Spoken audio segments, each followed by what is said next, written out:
If you're going to judge me, do it now. Because I didn't make a mistake out of ignorance. I made it with my eyes open, knowing exactly what it could cost. I took the money. And I told myself it was temporary. A bridge. A necessary compromise. I told myself love could survive anything if my intentions were good. I was wrong. The first thing you should know is that I wasn't desperate in the way people imagine desperation. I wasn't starving. I wasn't homeless. I had a life that functioned. Bills paid. Food in the fridge. A job that wasn't exciting but was stable enough. What I didn't have was air. That's what it felt like, living without air. Like every month tightened the rope a little more. I watched other people live with ease while I counted coins in my head. I watched time slip away while I worked jobs that didn't build anything, only maintain survival. And then he appeared in my life again. Not out of romance, not in a dramatic way. Just a message after years of silence. A name I hadn't said out loud in a long time showing up on my phone like a ghost. He said he had something to offer. I should have ignored it. But I didn't. We met in a cafe that smelled like burnt espresso and rain. He looked older, polished in a way I wasn't. The kind of person who had learned how to look unbothered by life. He smiled like we were still the same people. We weren't. He didn't waste time on small talk. He said he had an opportunity. Something quick. Something clean. Just paperwork, he said. A signature. A few weeks. Then you walk away. I asked what it was. He didn't answer immediately. He watched my face carefully, like he was measuring my morals the way people measure risk. Then he said, "It's legal. Mostly." And then, softer, "It's profitable." Completely. My stomach tightened. I told him no. Immediately. Too quickly. The word came out like a reflex, like muscle memory from a version of myself that still believed boundaries were simple. He didn't argue. He just slid an envelope across the table. He didn't ask me to open it there. He didn't pressure me. He smiled and said, "If you're sure, throw it away." Then he stood up, as if the conversation was over, and left me there with the envelope and the sound of rain against the window. I didn't throw it away. That's the part that matters. I took it home like it was radioactive. I placed it on the table and stared at it for hours, as if looking long enough would change what it was. The envelope wasn't even thick. It didn't look like temptation. It looked like ordinary paper. But I knew what it represented. A choice. The kind of choice that changes who you are even if no one else ever finds out. I opened it. Inside was more money than I had held in my hands in years. And a small stack of documents with instructions. Dates. Names. A signature line that waited like a trap. I read it all twice. 3 times. Trying to find the part that made it harmless. There wasn't one. It was a scheme wrapped in legality. A way to move responsibility from one set of hands to another. A way to make someone else the face of something they didn't fully understand, or pretended not to. Me. My hands shook. I told myself I would call him and say no again. I told myself I would do it in the morning, when I was calmer, when I could think clearly. But the money sat there, silent and undeniable. And my mind did what it always did when faced with fear, it started negotiating. You could use it to pay off debts. You could breathe for once. You could finally start that life you keep postponing. It's just a signature. It's temporary. No one gets hurt. That last one was the lie that made everything possible. Because I didn't want to be a bad person. I needed to believe I was still good, still careful, still moral, even while considering something that clearly wasn't. The next day, I didn't call him to refuse. I called him to ask questions. I told myself questions were harmless. That I wasn't agreeing, just clarifying. That gathering information wasn't the same as stepping over the line. He answered calmly, as if he'd been expecting it. He explained it in a way that made it sound normal. Business. Strategy. Loopholes. He spoke like morality was a luxury, like the world belonged to people willing to take what others were too hesitant to touch. I listened. And I hated myself for how much of it made sense. When you live long enough under pressure, your morals don't disappear, they become negotiable. I didn't tell anyone. Not even the person I loved. That's the second part that matters. Because love doesn't survive secrets like that. Not real love. Not the kind built on trust. It survives storms, yes, but not rot.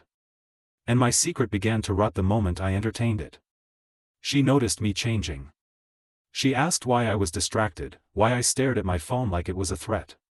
She asked if something was wrong. I said no. I became an expert at saying no. I told myself I was protecting her. That she didn't need the stress. That I would handle it, fix it, come back clean. But the truth is, I didn't tell her because I already knew what she would say. She would tell me not to do it. And I didn't want to hear it. That was when I realized the moral line had already moved. Not because I signed anything yet. But because I wanted the money more than I wanted to be honest. I held the documents for days, then weeks. The envelope sat hidden in my drawer like a second heartbeat. Every time I opened the drawer, I felt a wave of guilt, and a wave of relief. Guilt, because I knew I was betraying something. Relief, because for the first time in years, I felt like I had an exit. And that is how temptation works. It doesn't arrive as evil. It arrives as relief. The night I finally signed, nothing dramatic happened. No thunder. No warning. Just a pen in my hand, my name on a line, and a quiet, irreversible shift inside me. I told myself I had done it for us. But deep down, I knew I had done it because I was tired of feeling powerless. And power, even borrowed power, is intoxicating when you've been drowning. I didn't know yet what it would cost. I only knew that the moment my pen left the paper, I wasn't the same person she had fallen in love with. And the worst part? She still thought I was. The money didn't arrive with fireworks. It arrived quietly, exactly the way guilt prefers. A transfer. A notification. Numbers on a screen that looked unreal for a moment, like they belonged to someone else. I stared at them longer than I should have, waiting for a rush, for excitement, for relief to wash over me and justify everything. What I felt instead was control. And that scared me. Control is subtle. It doesn't shout. It whispers. It tells you that you're finally ahead of the curve, that you've outsmarted the system that kept you small. It convinces you that you deserve this because you've suffered long enough without it. I told myself it was temporary. That once the dust settled, I would step away. That this was a one-time compromise, a calculated risk with a clean exit. I believed that lie because I needed to. The first changes were practical. I paid off things that had weighed on me for years. Debts disappeared. Stress softened. I slept better. I stopped counting money in my head at the grocery store. For the first time in a long time, my future didn't feel like a narrow hallway. She noticed immediately. Not the money itself, I was careful, but the shift in me. The way my shoulders relaxed. The way I stopped flinching at small expenses. The way my mood lifted in ways I hadn't managed in years. She smiled more around me. She said I seemed lighter. Happier. That should have stopped me. Instead, it convinced me I had done the right thing. I told myself I was proof that the ends justified the means. That love benefited from my choice. That the stress I had removed mattered more than the secret I carried. But secrets don't stay contained. They change how you move, how you speak, how you touch the world. I became guarded. Not paranoid, controlled. I chose my words carefully. I avoided details. I stopped inviting questions. I learned how to redirect conversations with practiced ease. I was managing two lives now, the one I lived with her, and the one that paid for it. The worst part was how normal it all began to feel. The man who brought the opportunity stayed in touch. Not often. Just enough. Occasional messages. Casual updates. He treated me like a partner now, not a favor. He spoke to me differently, with respect, with expectation. That felt good. Too good. I didn't realize how much I had craved that feeling until I had it. To be seen as capable. As someone who could handle complexity, risk, gray areas. It filled a hollow place I hadn't known how to name. And once filled, that place demanded maintenance. I agreed to small extensions. Minor adjustments. Nothing new, I told myself. Just following through.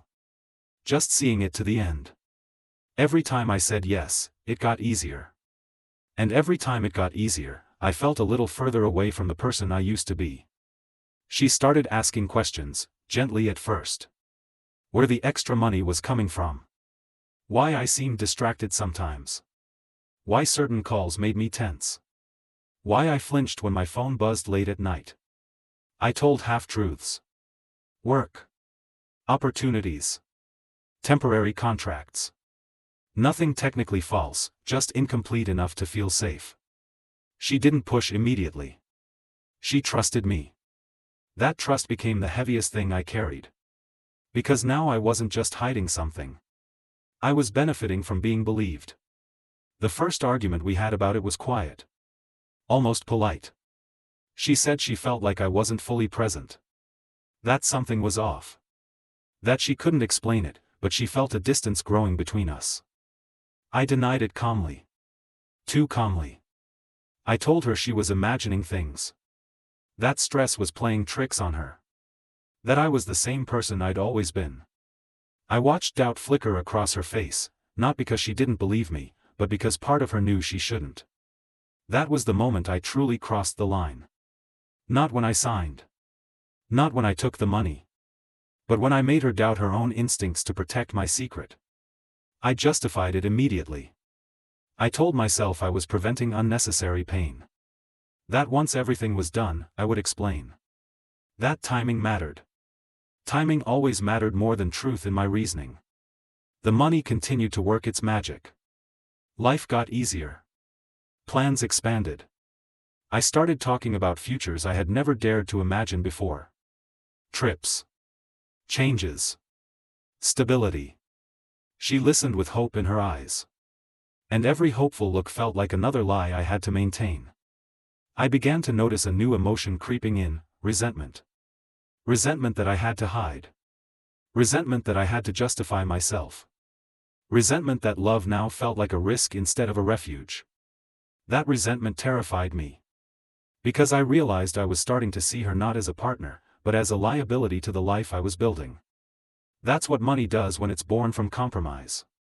It doesn't just change what you can afford. It changes how you calculate people. I hated myself for that thought. I pushed it away. I doubled down on being attentive, caring, present. I compensated emotionally for what I was withholding morally. But love doesn't balance like an account. The truth surfaced the way it always does, indirectly. Not through confession, but through consequence. Someone asked the wrong question. A document arrived at the wrong address. A name slipped out of my mouth that shouldn't have been familiar. The details are blurry now, softened by shame. What I remember clearly is the look on her face when realization settled in. Not anger. Not shock. Recognition. She didn't yell. She didn't cry immediately. She asked one question, quietly, with a steadiness that broke something in me. How long have you been lying to me? I opened my mouth. And for the first time since I took the money, I had nothing prepared. No justification sounded noble anymore. No explanation felt clean. Every reason I had leaned on collapsed under the weight of one simple truth: I had chosen secrecy over trust. I told her everything then. Or almost everything. Enough to be honest, not enough to be heroic. I framed it as necessity. As survival. As something I had done for us. She listened without interrupting. When I finished, she said something I will never forget. You didn't do this for us. You did it because you were afraid. And instead of letting me stand with you, you shut me out. She was right. And in that moment, I knew something irreparable had happened. Because even if she stayed, even if she tried, she would never again know where the line was. She would never know what else I might justify if the pressure returned. Trust, once fractured, doesn't heal the way bones do. It remembers the break. She didn't leave that night. That would have been easier. She stayed, quiet, distant, processing something I had forced her to carry without consent. The days that followed were worse than any confrontation could have been. The silence between us wasn't angry. It was cautious. Measured. As if she were standing near something unstable, unsure whether it would collapse. I tried to fix it. Apologies. Promises. Transparency offered too late. I even offered to walk away from everything, to undo what I had done. She looked at me with a sadness that cut deeper than rage. You already showed me what you're willing to trade, she said. I just didn't know I was part of the deal. That was when I understood the full cost. I hadn't lost her in one moment. I had lost her gradually. Every day I chose money over honesty. And the worst part? I couldn't even argue with that. She didn't leave immediately. That surprised me. I thought once the truth was out, everything would collapse at once. A clean break. A dramatic ending that would match the weight of what I had done. Instead, we entered a quiet aftermath. She stayed, but she wasn't with me anymore. Conversations became careful. Physical closeness felt rehearsed. She watched me differently, not with suspicion exactly, but with a distance that hadn't existed before. Trust doesn't disappear loudly. It withdraws. I told myself this was my chance to fix things. I became transparent in ways I had avoided before. I answered questions honestly. I shared details I should have shared from the beginning. I offered reassurances I meant sincerely. But sincerity after deception feels hollow. Every explanation I gave landed like an excuse, even when it wasn't. Every promise sounded provisional. I could see her measuring my words against what she now knew I was capable of hiding. That was my punishment, not anger, but uncertainty. I offered to walk away from the arrangement completely. To return the money. To undo the damage as best I could. I wanted to prove that she mattered more than anything else.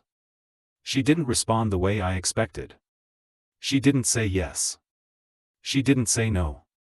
She asked me a question instead. If this pressure comes back, she said quietly, how do I know you won't make the same choice again? I didn't have an answer. Because the honest one terrified me. I wanted to say I'd never do it again.